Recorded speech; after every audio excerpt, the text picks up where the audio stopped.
Bismillahirrahmanirrahim. Assalamualaikum warahmatullahi wabarakatuh. Perkenalkan, nama saya Tulus Harjo dengan NIM D400230021 kelas A. Di sini saya akan mempresentasikan hasil kerjaan saya elektronika daya topik 2. Langsung saja. Bahasanya yaitu pertama, perbedaan antara power instantaneous, RMS, dan rata-rata. Untuk pembahasan yang kedua, penjelasan tentang fenomena total harmonik. Untuk penjelasan yang ketiga yaitu jenis-jenis rangkaian rectifier AC/DC. Untuk yang keempat adalah jenis-jenis rangkaian konverter DC to DC. Untuk pembahasan yang pertama yaitu ini, power instantaneous, daya sesaat. Power instantaneous atau daya sesaat adalah daya yang dihitung pada setiap momen waktu tertentu dalam sebuah sistem kelistrikan. Daya ini diperoleh dari perkalian antara tegangan sesaat dan arus sesaat pada saat tertentu dalam gelombang listrik. Secara matematis, daya sesaat dirumuskan sebagai P sama dengan V kali I kali P. V times, di mana V adalah tegangan sesaat dan I adalah arus sesaat. Dalam sistem arus searah DC, tegangan dan arus bersifat konstan sehingga daya sesaat juga konstan. Namun dalam sistem arus bolak-balik AC, daya sesaat terus berubah sepanjang waktu karena tegangan dan arus memiliki berbentuk gelombang sinusoidal. Hal ini menyebabkan daya sesaat berosialisasi dan bisa bernilai positif atau negatif tergantung dari fase tegangan dan arusnya. Ketika tegangan dan arus memiliki fase yang sama, daya sesaat bernilai positif, yang berarti daya sesaat memiliki beban. Sebaliknya, jika tegangan dan arus berlawanan fase, daya sesaat bisa menjadi negatif yang menunjukkan bahwa daya sedang dikembalikan ke sumber, seperti yang terjadi pada beban induktif atau kapasitif. Untuk yang kedua adalah RMS power, daya RMS root mean square. Daya RMS bukanlah daya secara langsung, melainkan nilai efektif dari tegangan atau arus dalam sistem AC yang setara dengan daya dalam sistem DC. Jika diaplikasikan pada beban resistif, nilai RMS penting karena mewakili energi rata-rata yang digunakan oleh suatu rangkaian listrik selama satu periode penuh. Untuk rumusnya sendiri yaitu VRMS sama dengan V pihak dibagi akar 2, dan untuk arus RMS adalah IRMS sama dengan I pihak dibagi akar 2, di mana V pihak dan I pihak adalah nilai puncak dari tegangan dan arus dalam sistem listrik rumah tangga seperti di Indonesia yang menggunakan tegangan 220 volt AC. Nilai 220 volt sebenarnya adalah nilai RMS-nya, bukan tegangan puncak. Tegangan puncaknya bisa mencapai kisaran 311 volt dengan menggunakan nilai RMS. Kita dapat menghitung daya yang benar-benar digunakan oleh suatu perangkat tanpa perlu memperhitungkan fluktuasi gelombang, tegangan, dan arus secara langsung. Untuk yang ketiga adalah average power atau daya rata-rata. Daya rata-rata adalah nilai rata-rata dari daya sesaat yang dihitung dalam suatu siklus penuh dari gelombang AC. Dalam sistem arus searah atau DC, daya rata-rata selalu sama dengan daya sesaat karena tegangan dan arus konstan. Namun dalam sistem arus bolak-balik AC, daya rata-rata lebih kecil daripada daya sesaat karena adanya perubahan polaritas tegangan dan arus dalam setiap siklus. Daya rata-rata dalam sistem AC dengan beban resistif dihitung menggunakan rumus PAVG sama dengan VRMS dikali IRMS dikali cos theta, di mana cos theta adalah sudut pergeseran fase antara tegangan dan arus. Jika beban adalah resistif murni, maka cos theta adalah 0 derajat, sehingga cos theta 0 konstitusional dan rumus daya menjadi PAVQ sama dengan VRMS kali IRMS. Sebaliknya, jika beban memiliki sifat induktif atau kapasitif, nilai cos theta tidak nol, yang menyebabkan daya rata-rata lebih kecil karena adanya komponen daya reaktif. Yang kemudian pembahasan kedua yaitu fenomena total harmonik.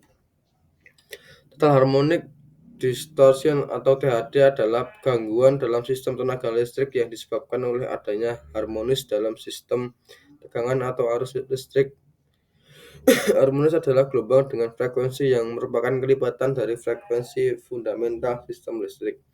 Harmoni ini dapat terjadi akibat penggunaan perangkat elektronik non-linear seperti inverter, terus satu daya switching dan rectifier yang tidak mengonsumsi arus dalam bentuk sinusoidal murni.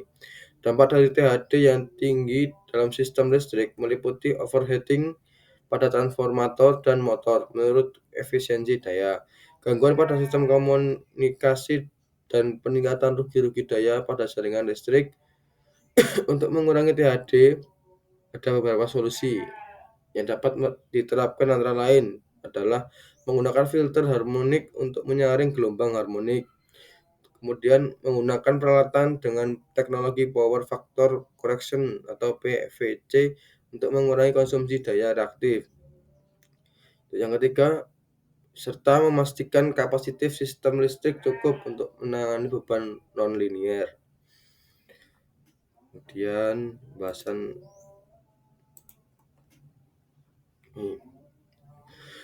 jenis-jenis rangkaian rectifier AC/DC.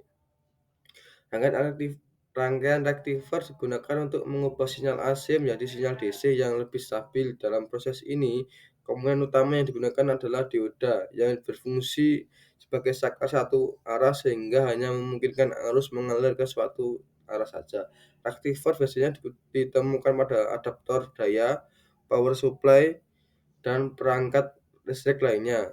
Di sini ada dua contoh ya. Yang pertama adalah half wave rectifier atau penyearah setengah gelombang. Menggunakan satu dioda untuk menghantarkan arus hanya selama setengah siklus dari gelombang AC. Nih, untuk contohnya half wave rectifier penyearah gelombang yang atas. Memiliki klasifikasinya yaitu pertama, ketika sinyal AC masuk ke dioda, dioda hanya menghantarkan saat siklus positif dan memblokir arus saat siklus negatif. Yang kedua, hasilnya adalah sinyal DC yang memiliki banyak fluktuasi dan efisiensi yang rendah. Yang ketiga, kelebihannya yaitu desain sederhana, biaya rendah. Yang keempat, kekurangannya yaitu efisiensi rendah, 40% saja. Terus hanya menggunakan setengah siklus dari sinyal AC. Kemudian adalah aplikasi digunakan adalah yang biasa digunakan di sensor, rangkaian switching yang dayanya rendah. Dan kemudian yaitu yang kedua adalah full wave rectifier atau penyearah gelombang penuh. Menggunakan dua dioda dengan transformator center tap atau 4 dioda dalam konfigurasi bridge rectifier. Ini contohnya adalah 4 dioda ya. Untuk klarifikasinya adalah penyearah kedua bagian dari gelombang AC sehingga menghasilkan output DC yang lebih stabil. Kemudian ada dua jenis full wave rectifier, center tap atau menggunakan dua dioda dan transformator center tap yang membagi gelombang AC menjadi dua bagian untuk diserahkan. Terus kemudian bridge receiver menggunakan 4 dioda dalam konfigurasi jembatan tanpa memerlukan transformator center tap. Ini menggunakan bridge receiver ya, yang contoh yang kedua bawahnya. Untuk kelebihannya sendiri yaitu efisiensi lebih tinggi, sekitar 80%-an. Untuk ripple lebih rendah dibandingkan half wave receiver. Untuk kekurangannya lebih kompleks, memerlukan lebih banyak dioda atau transformator khusus. Kemudian aplikasi yang digunakan biasanya power supply, satu daya AC DC untuk perangkat elektronik besar. Kemudian pembahasan berikutnya yaitu jenis-jenis rangkaian konverter DC to DC.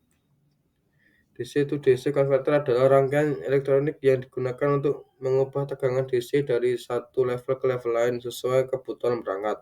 Biasanya DC to DC converter digunakan untuk peningkatan efisiensi daya dalam sistem elektronika.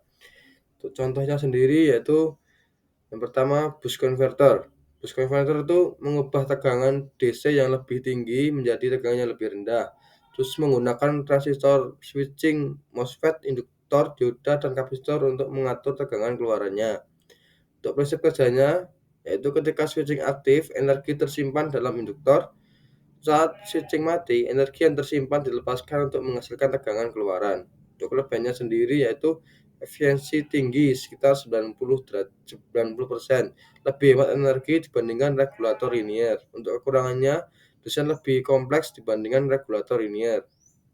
Untuk aplikasi yang biasanya digunakan yaitu microcontroller, modul daya ponsel, dan komputer. Contoh yang kedua adalah bus converter. Bus converter itu mengubah tegangan DC rendah menjadi tegangan yang lebih tinggi. Terus kemudian menggunakan induktor sebagai penyimpan energi untuk meningkatkan tegangan output. Terus cara kerja dari alat ini adalah saat switching aktif, energi tersimpan dalam induktor. Saat switching mati, energi dilepaskan dengan tegangan lebih tinggi dari input. Untuk kelebihannya sendiri yaitu bisa meningkatkan tegangan lebih tinggi dari inputnya. Untuk kekurangannya sendiri yaitu membutuhkan kontrol yang lebih kompleks. Aplikasi yang bisa digunakan yaitu tenaga surya, pengisi daya baterai, dan LED driver. Terus contoh ketiga yaitu buck bus converter, yaitu seperti bisa menurunkan atau menaikkan tegangan DC sesuai kebutuhan. Dan kombinasi dari buck and bus converter dalam satu daya. Terus kelebihannya fleksibel, bisa menangani berbagai input tegangan. Terus kekurangannya desain lebih kompleks, efisiensi sedikit lebih rendah dibandingkan book atau bus saja. Aplikasi yang bisa digunakan yaitu power supply yang perlu menyesuaikan tegangan input yang bervariasi, kemudian baterai laptop. Untuk contoh yang keempat adalah Coke converter dan Sepik converter. Coke converter itu menghasilkan output tegangan negatif yang bisa lebih tinggi atau lebih rendah dari inputnya. Kalau Sepik converter itu menghasilkan output tegangan positif yang lebih tinggi atau lebih rendah dari inputnya. Aplikasi yang bisa digunakan yaitu sistem daya kendaraan listrik dan driver motor DC. Mungkin cukup itu saja penjelasan dari saya. Kurang lebihnya mohon maaf. Wassalamualaikum warahmatullahi wabarakatuh.